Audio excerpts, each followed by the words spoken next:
I'm Josh, talking about digging deep into NAND. Blah, blah, blah, blah, blah. I am a human. So last time I gave this talk was an hour, so I'm going to rush it, and hopefully we don't have 20 minutes at the end. When I started this whole thing, I was doing a lot of implantation type work, and I was basically doing air to glass. So, you know, I could be on a device as long as that device was turned on. I hadn't rebooted, and then I'd reboot, I'd lose everything, and then I'd have to get back on it. It really sucked. But it was nice if you never, ever, ever wanted to be found. But I wanted persistence, and I wanted persistence that would actually be really, really, really well hidden. So I started looking, at least on cell phones, of where, how you actually write data, way down at the driver and sub-driver level, all that junk, how it works. Because I wanted a way to reliably hide. And then I looked at NAND, and I was like, whoa, NAND's kind of cool, which is this talk. So yes, I can hide files. And then I started looking into the implications of how those files are hidden in NAND. And I came up with a completely new toy, which will be the last part of the talk. But in general, yes, we can dive deep and hide things. We can also break the crap out of things. So I'm going to babble one slide on defense. Sorry, I'll actually do it twice for the lulz. I'm going to explain how Flash works in hardware and then software. We'll get into all the different methods you can break it, and then I'll walk you through how I broke it. It's on GitHub. And all of the code, all of my presentations, DARPA paid me to do this work, so I've got a 200-page deliverable or something. It's all on GitHub. So if I don't go into the detail, please A, chat with me, and B, read until your eyes bleed. So defense. I want to make sure we can't break NAND.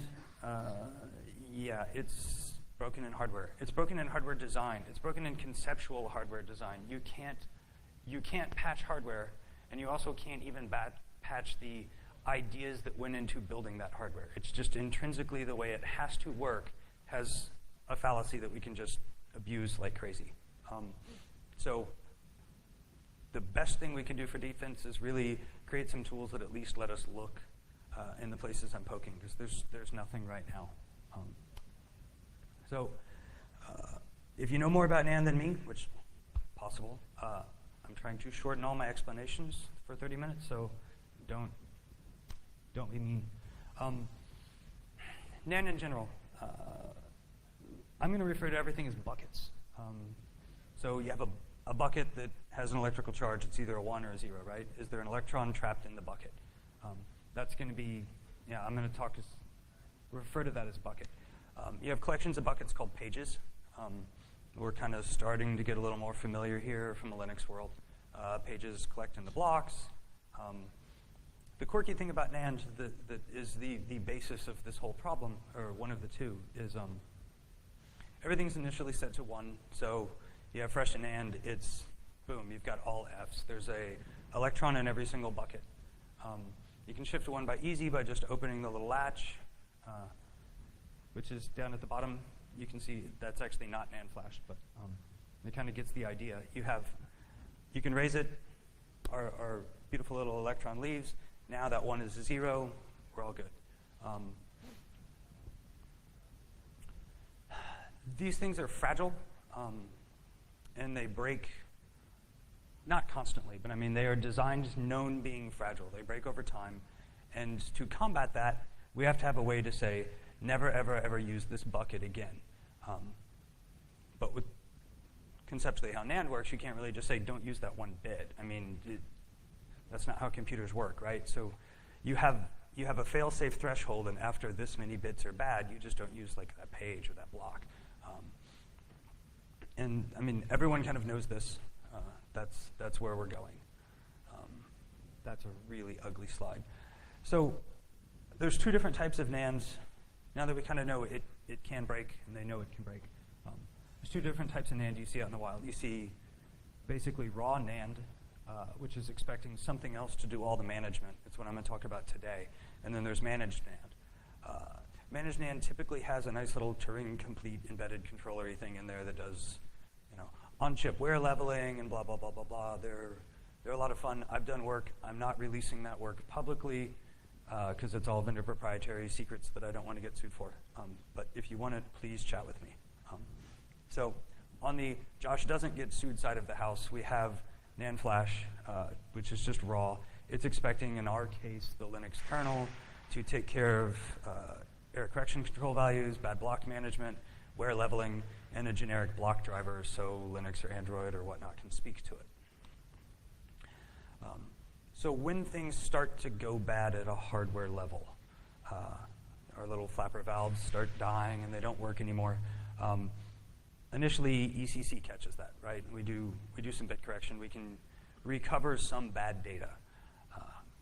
Once it hits a threshold and we no longer trust that, we mark that whole block in the bad block table, saying, never, ever, ever use this section of NAND again. It's bad. It's untrustworthy. But you have to store that somewhere. So it's stored in either the BBT, which is the bad block table, and then typically the BBT is stored out of bounds. So you can't just accidentally step on it, if you're dealing in the normal world. So the BBT actually, in the handful of places I looked at in this research, there's three main places I found it. BBT on really simple devices is actually stored in NAND, and then during like pre-boot and boot of the kernel actually loads that up because it's managing everything. And then it keeps the valid bad block table in kernel RAM.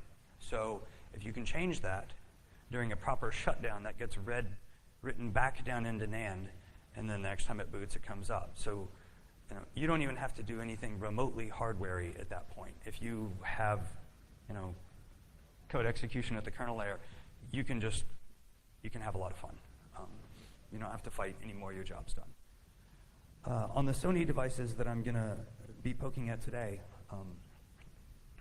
we had out-of-bounds markers at the front and back of segments of blocks, and that's where the BBT is. So basically, the first 2 pages of every block is where the BBT is for that block. It's just a couple flags saying, trust this block or not. That's what I'll be showing how to attack today. And then there are other devices that just say the very beginning or very end of RAM, or NAND, this is where the whole actual table for the whole device is. You see those a lot more in slightly more complex NAND that we're not fighting with. On the software side, raw NAND, very simple in hardware. You have a very complicated driver because something has to do that heavy lifting. MMC, eMMC, which is what you see in most of the phones that you're carrying in your pockets. Unless you're carrying a Sony. Does anyone have a Sony? Okay. Then everyone's got eMMC probably is the main storage in their device. That's got a really simple driver because the embedded machine actually does most of the work. And all that is exposed to the kernel that's running your phone, for the most part, is a very simple block driver. They tried to do a flash transition layer and generify everything away so it was very simple to interface with. All of these things, other than the one that I'm going to talk about in a second, are proprietary and closed. They don't want you to know how they do wear leveling across the device. And they don't want you to know how they do a whole bunch of other things. So you have to reverse the hell out of them. But every single one of these, either simple or complex driver, still has to adhere to an API, right? So we can still touch it. We can still poke at it. We just have to grow a neck beard and actually start mucking with the Linux kernel a little more. So I found this and I fell in love. I was like, sweet.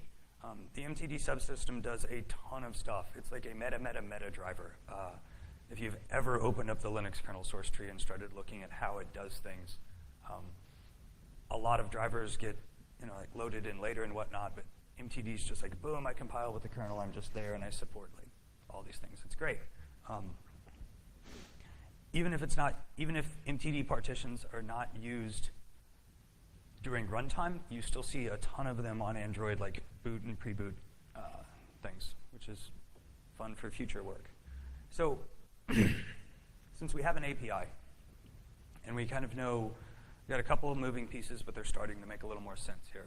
We want to break this. We want to be able to hide files, because that's what we care about.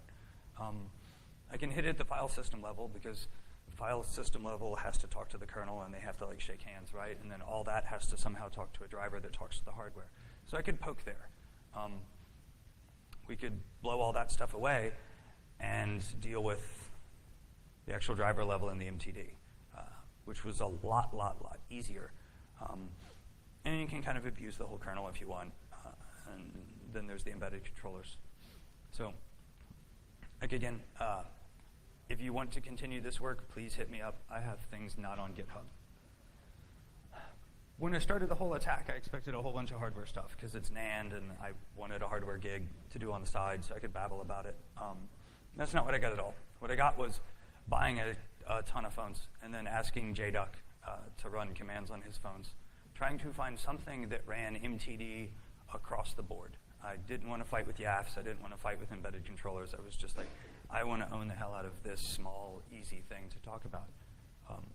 So I bought a ton, and it was like, buy on eBay, ADB shell, like run 2 commands. No, it doesn't work. Shit, right back, sell it on eBay. Sorry if you bought one of those phones, especially one of the later ones, when I started hiding crap.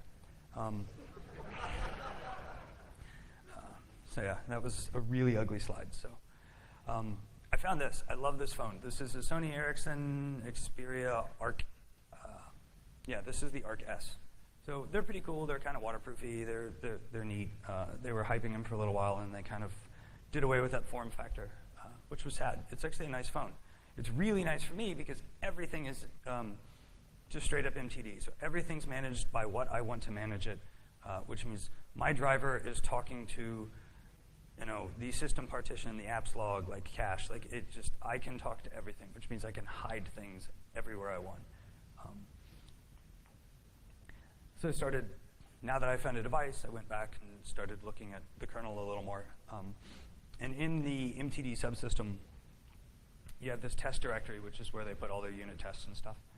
And they already had a whole bunch of things for like really abusing the hell out of NAND to like make it crash and die when they were testing the driver. I was like, sweet, I'll use a kernel module too to prove that I can hide files. And all of this is what's on GitHub. So all I'm doing is taking the API that's already supported in MTD to prove the concept that I can write arbitrarily anywhere I want on NAND, flip that bit that says I'm a good block or I'm a bad block to bad, and that's it. Then I reboot. Nothing sees that block anymore. That block is gone from the system. The kernel doesn't see it anymore. The MTD driver doesn't see it anymore. It's just like non-existent. The very first thing it does when it boots is checks all of those bits or that bad block table saying, am I going to map this and allow this to be accessible? And no, it's not. It disappears.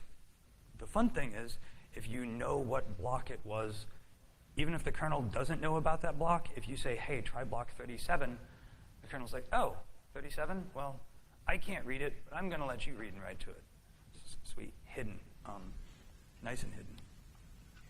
So, code.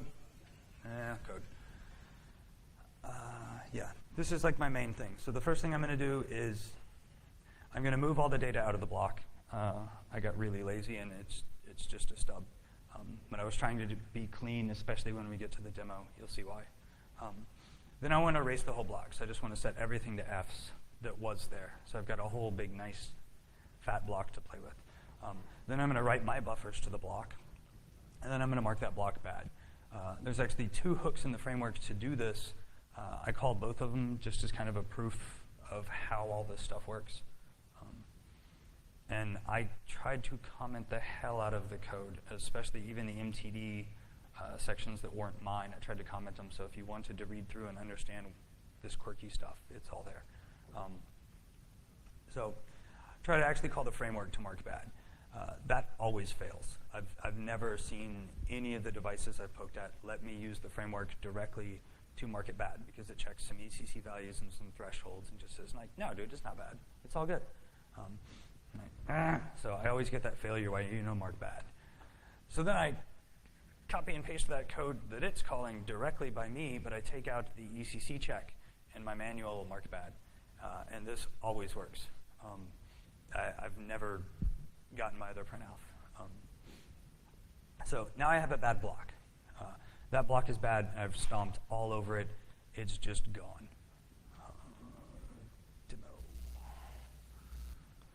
This is like a really lame demo, because how do you show that you hid shit?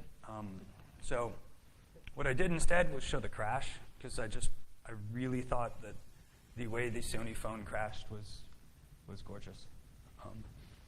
So we've got it. I'm hitting enter. I'm sideloading my kernel module right now, and we've already lost power. Yeah, and now we have a slow drain, and it's gone. And that's it. I can mark things bad and keep the phone from crashing. That's actually trivial. I'm purposely double releasing my handle to the file system, or not to the file system, to that driver, so I can cause the crash, because I need a reboot so when it comes back up, the kernel no longer knows about that area. When we do that, we get this, because I just stomped over randomly picked block 37. 37 on this phone happens to be the block that the settings.app is stored, or part of it. So I have a phone that has no settings app anymore. It's just gone. Well, actually, it says dead beef, but there's a big chunk of dead beef that can't be read in there.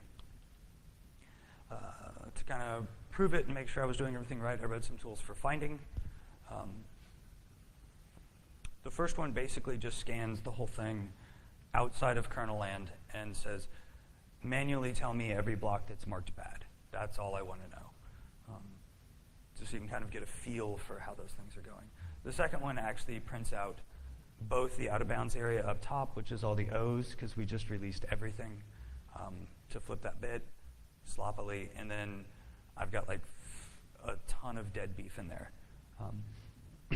So you can start seeing that even though that's bad, and even though the kernel doesn't know about that area, with some really, really, really simple code, I can still reach in there and do anything I want. I can write, I can read, I can move things around. It's just gone from any of the tools that that the phone knows about to use, because every single reach that the phone itself is going to do to get into NAND, the very first thing in that call checks the bad block table, and it'll fail just going, I can't do that. So if you want to read into something that's bad, you actually have to implement your own that just comments out that call. And that was me in a nutshell. I mean, that's the awesome part, right? It was just I can mark things bad, and I can hide data, and I can read and write, and I can do it all from shellcode, and it's fun. And okay, that was the goal, and that felt trivial. So what else can we do? And how can we make sure that nothing can read it? DD.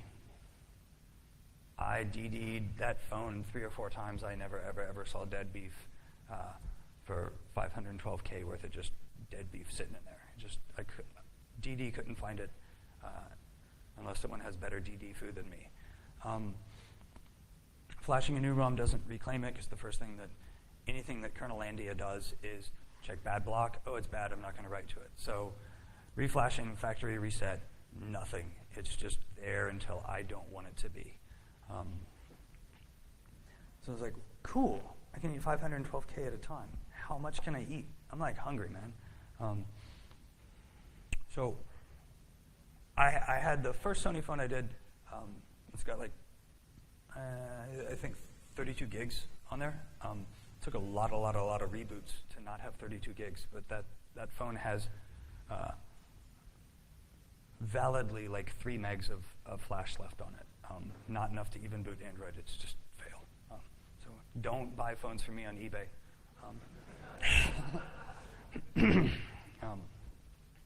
So we can kill things. We can eat and arbitrarily write data. That's fun. But then I kind of went back to, I'll talk about forensics real quick. There are forensics tools, and DD, with good DD foo, you can dump bad blocks. DD does know how to get around that trick. But remember that all of the wear leveling is proprietary, right? No one kind of really knows how that right wear leveling is going unless you're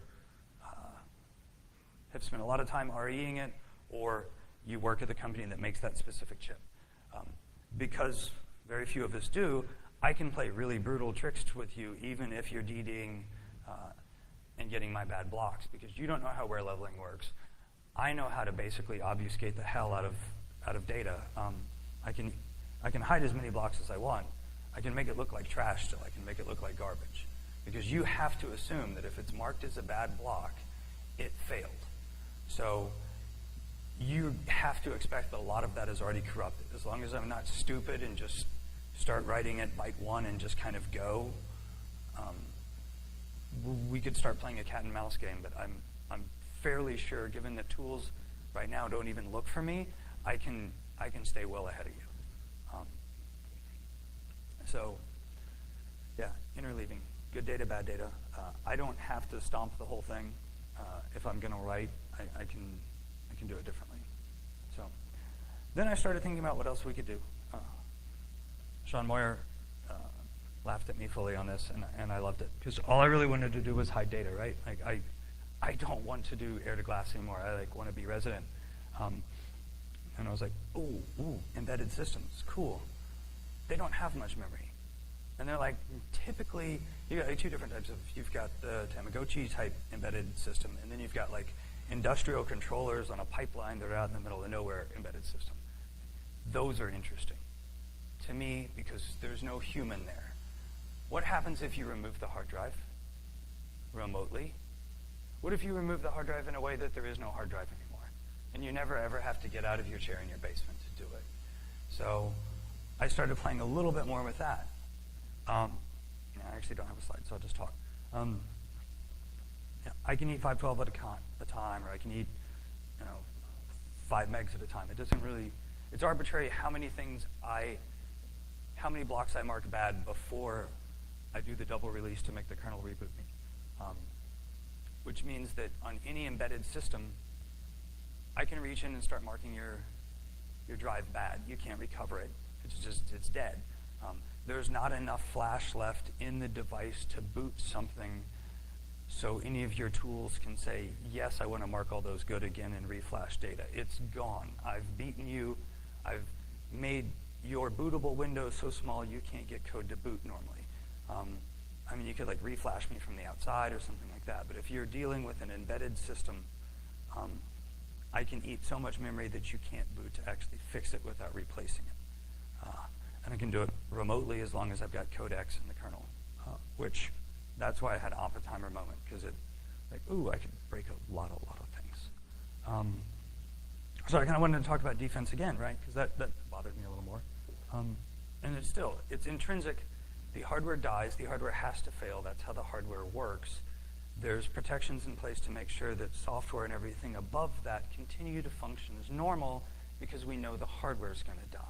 But there's no way to inherently change that trust to say, oh, I think that was arbitrarily marked bad. I'm going to trust it again. You can't really do that because they fail normally. That BIP logically doesn't flip. I mean, unless you were really constrained in how you were dealing with it. So I've written some tools that log, and you can at least like timestamp, 50 blocks were marked bad at one reboot. Like, yeah, it's probably not legit. That's probably me. But that's about the best that I could offer up right now to defend against this. So you could also try to, if you were trying to be defensive, just like FF every bad block, right? But that doesn't work because blocks die naturally, which means you're not going to get a full FF. So if you're actually trying to FF those blocks and then check them to see, like, are they wiped? Like, no, they're not going to be wiped because they're failed. Like, things die. You can't trust that.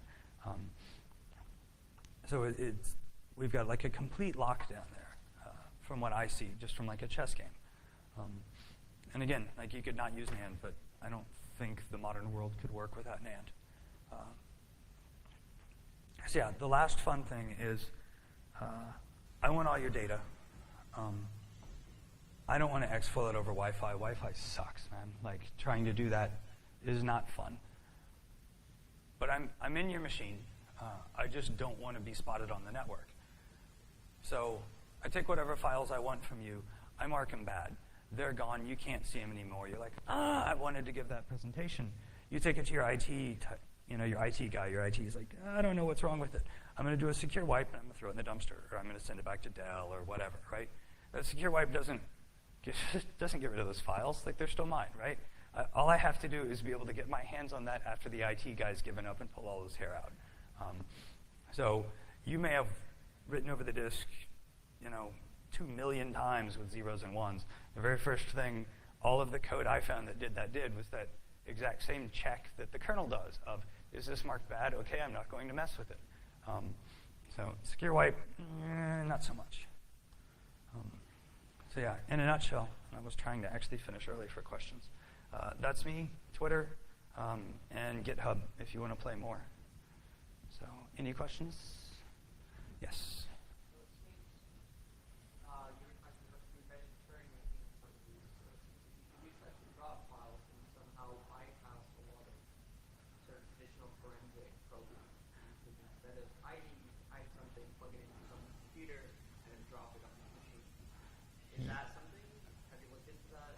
I've started to look into that. In general, it was, I'm going to generalize your question to just, have we played with the Turing machine? Is that fair? Okay. And what can we do with it? In general, yes, I've started. I've got dumps. I understand quite a bit of the logic. I'm probably not going to get up on stage and talk about it because it gets vendor proprietary real quick, and that makes people very mad. But it is definitely possible. And if you want to ping me afterwards, it won't be on GitHub, but yeah, we can share and talk. That's an intriguing space. Yes. So what about as part of a garbage collection routine, exercising blocks that are marked as bad to get rid of any potential hidden data? I mean, you could. So garbage collection routine, can you randomly on boot, whatever, start just trying to exercise those blocks? Or even in the background during idle cycle. Yeah. You can, but again, you can't trust the output because blocks do die bad. I mean, on the SSD that I've got in there, I forget how many ungodly number of blocks there are, but I mean, it's a year old. I've got like 30 or 40 bad blocks that I didn't do. So when I try to write FFs to them, I don't get that. I get FF to some threshold. So to kind of play a cat and mouse game, right? If I know that threshold, if I know that your MacBook has a threshold of it has to be 85% valid bits that I can write to, I'll just eat a couple more blocks and I'll keep the files I want to hide into that 15% of bits that that would have actually validly marked it bad to fail. And then I can protect that right. Does that make sense?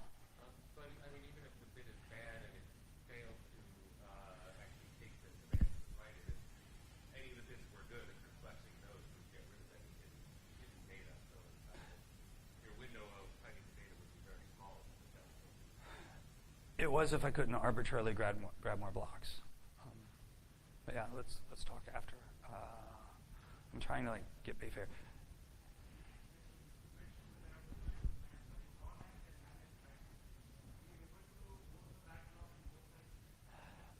Yes, theoretically they're based, or in theory and reality, they're based on the exact same assumptions that hardware fails.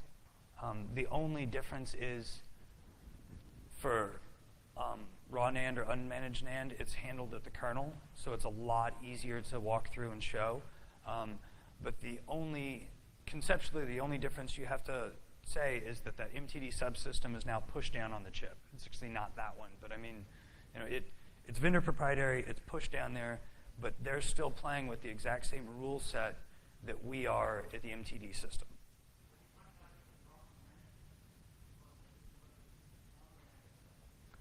What? Yes, you can. You can target specific blocks on the managed NAND if you've reversed their protocols enough to know how to do it. But it's not designed to be used that way. It's designed to be a black box of, I'm going to just write.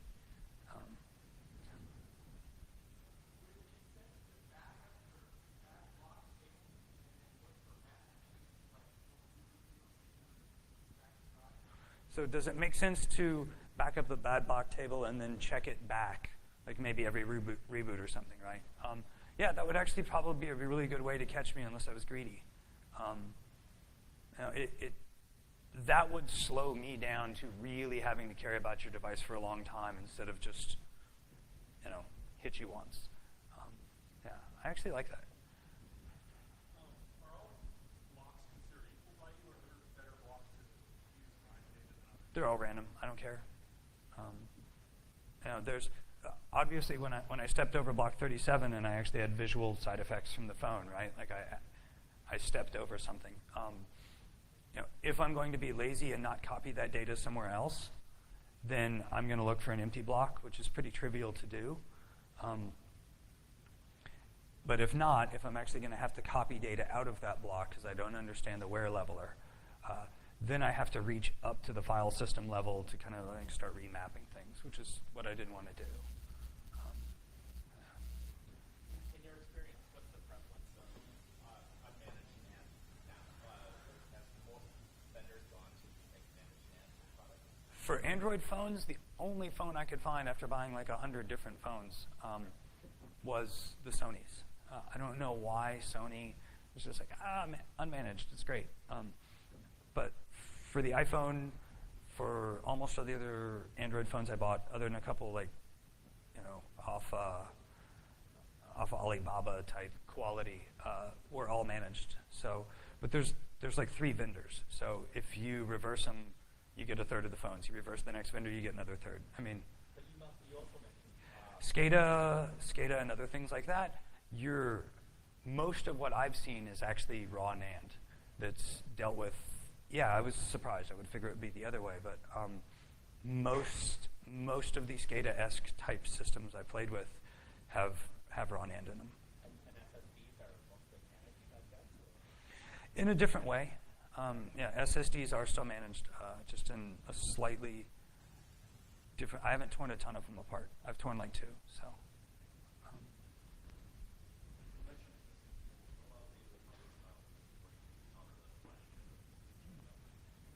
So, I mean, if you're popping the chip and you're throwing it into a quality recovery device, right, you're doing a full professional forensics hit on it.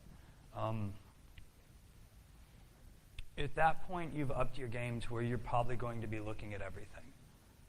So I've been able to hide from the normal user, but if I'm going to hide from you pulling the chip off the phone and throwing it into specific hardware that's going to rawly read everything,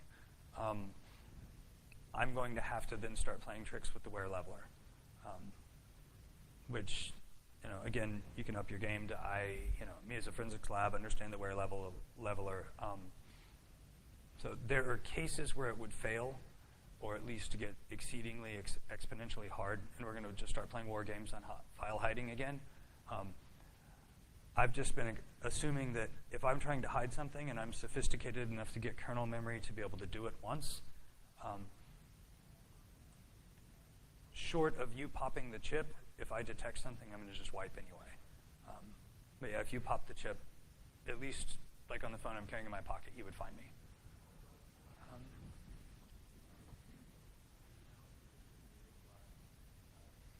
So how do you know if your hidden data blocks have turned bad? This is actually like one of the more enjoyable things. Everything in that MTD subsystem, the very first thing it does is check, is this a bad block or not? And then it doesn't do anything more. But if you start looking at the code, it's really complicated after that, but it's always the very first call. So for one of the custom phones that I did, I just nulled that value to say, always return, no, it's not a bad block. Like, don't even do the check, but just in that function, return, it's good. At that point, the error correction checking, all the other management and stuff still works. I can't double mark a block as bad, but I still get all of the modern conveniences of having hardware and software work together to check to make sure my writes are correct, my reads are correct. I can latch and get the warnings that something's getting ready to pass that threshold. So I can still utilize all the same tools if I really want to. It's just I've got to be very embedded to do that.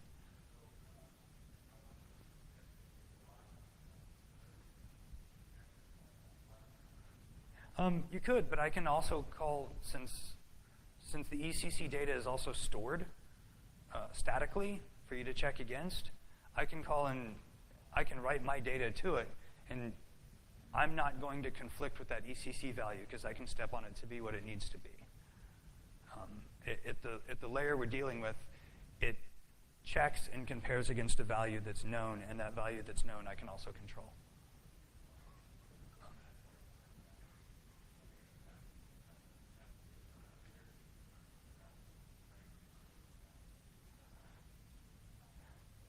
I'm sorry, I actually couldn't hear you.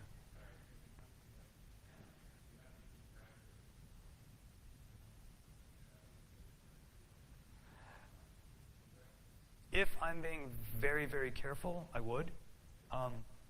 But remember that once a block goes bad, no checks are ever done by the kernel anymore. So the kernel or any typical tools that I've seen on the market today will ever check that ECC value. So I mean, we could get in the cat and mouse, war game type thing. But for the tools that are on the market right now, it's irrelevant because once that's bad, it doesn't exist. All fun stops running on it. Cool. Any more questions? Have you looked into how you can change the programming on the managed class chips? For example, if you can make it mirror different data, whether it's like a sequential read or random read, so it returns different data, whether it's moving from it or doing an environment? I've been able to dump what is running there on one specific vendor. The question is just how far have I gone? Generalize your question, how far have I gone with the managed? I've been able to dump from one vendor. I've started the analysis on how everything works, but that's about as far as I am right now. That was actually the original path, and then I found the MTD path, and I was like, God, this is way easier, right? And it's still, my kind of impetus for this whole thing really was, we treat NAND as secure and it's not. And we think we can trust our drives when I don't think we can. So I wanted to just point out how easily it was to abuse these things. And I could do that in a managed way. It would just be slightly harder, and it's academic to me at this point. But if you want to go on an academic trail, like I'm down, because it's interesting. It just is a little out of scope. Yes.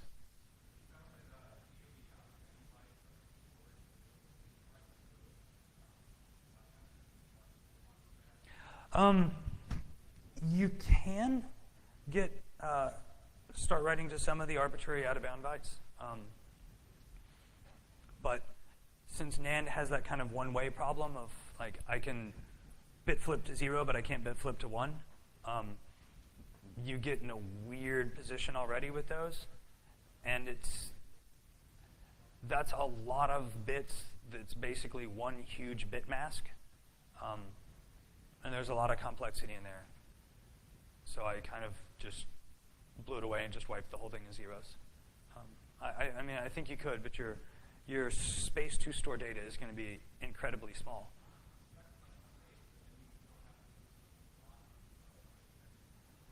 True. But you may have, you're talking about, you may have 16 bytes. It's across a very large NAND, yeah, you could totally still do that. And it would probably be very, very, very well hidden, assuming you didn't have to lose the bytes when you were writing. Any more? Because I think I'm way over time. Okay, great. Thank you.